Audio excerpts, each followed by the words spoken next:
Hello everyone, welcome back to my YouTube channel. In this lecture, you will learn about erythro and threo isomers. As you all are aware about isomers, which are molecules with same molecular formula but different structural formula.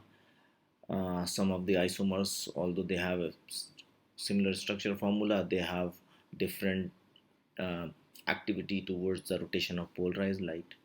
Some of them have same molecular formula but different arrangement of atoms and groups across the double bond, which are called as geometrical isomers.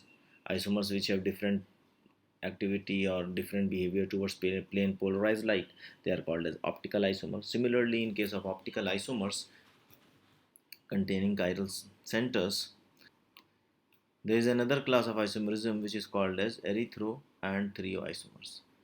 These two isomers are basically used to distinguish between two diastereomers, which means that threo and erythro isomers are possible in case of diastereomers.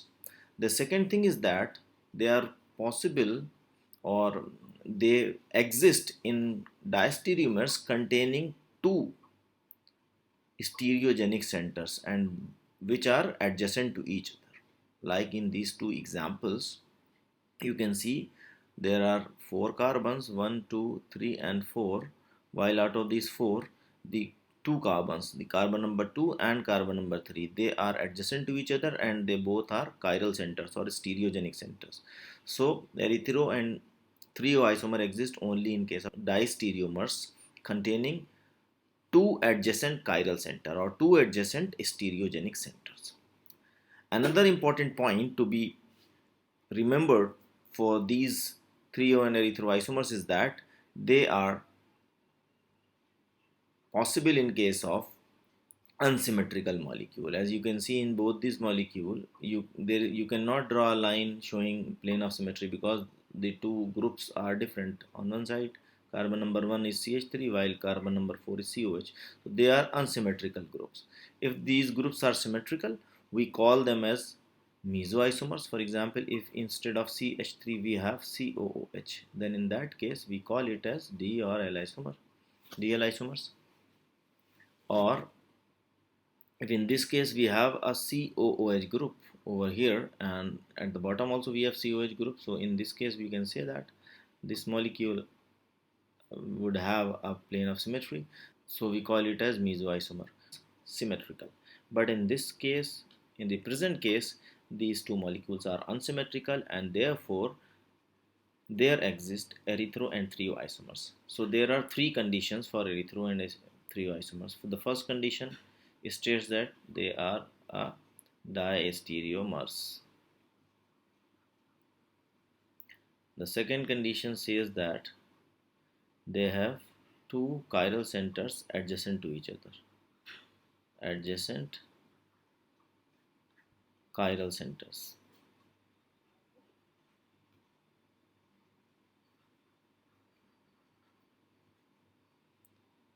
And third is the molecule is unsymmetrical.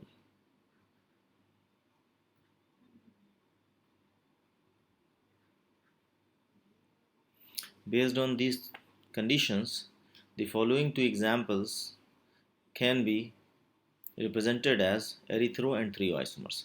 Erythro means same site, same groups are present on the same site, while threo means same groups are on the opposite side. Clear? So this is a Fisher projection formula. Fisher forms are.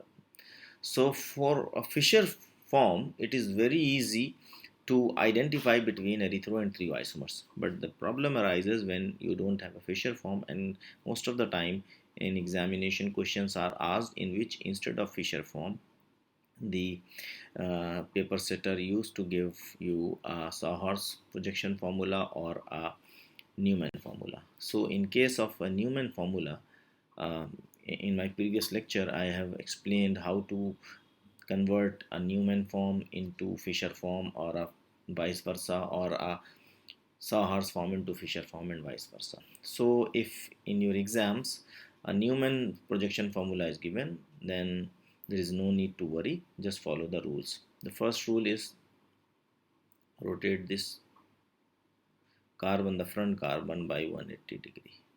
When you rotate it by 180 degree, the back carbon remains undisturbed while the front carbon will go like this because we have reverted it. CH3, which was earlier on the top, it will come over here. Then we have H on this side while OH on this side. On the rear carbon, everything remains same, so OH will be on this side, H over here, and then we have COOH. Now you can see these two letter wise, Y letters आपको दिख रहे हैं यहाँ पर, एक देखिए letter Y बना हुआ है और एक पीछे लेटर Y बना हुआ है. Now for writing the Fisher projection form, just draw this structure. Back carbon जो है, रियर कार्बन यहाँ आएगा COH ग्रुप, फ्रंट का you have CH3 over here. Now for this CH3, H is on the left, OH on the right, H on left, OH on the right. Similarly for the back carbon, rear carbon along with COH, we have H on the left, OH on the right, H on the left, OH on the right.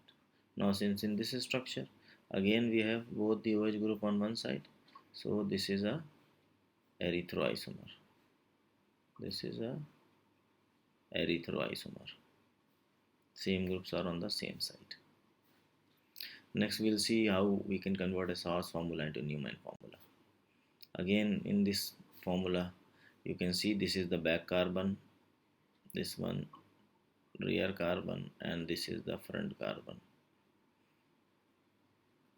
So we rotate the front carbon by 180 degree. When we rotate it by 180 degree, it will go like this. The rear carbon remain original form while the back carbon will revert and form a letter Y. Here there is no change, which will be on this side, we have Br on this side, Me over here. While in this case, after rotation by 180, pH will go down, OH will be on this side and Br will be on this side.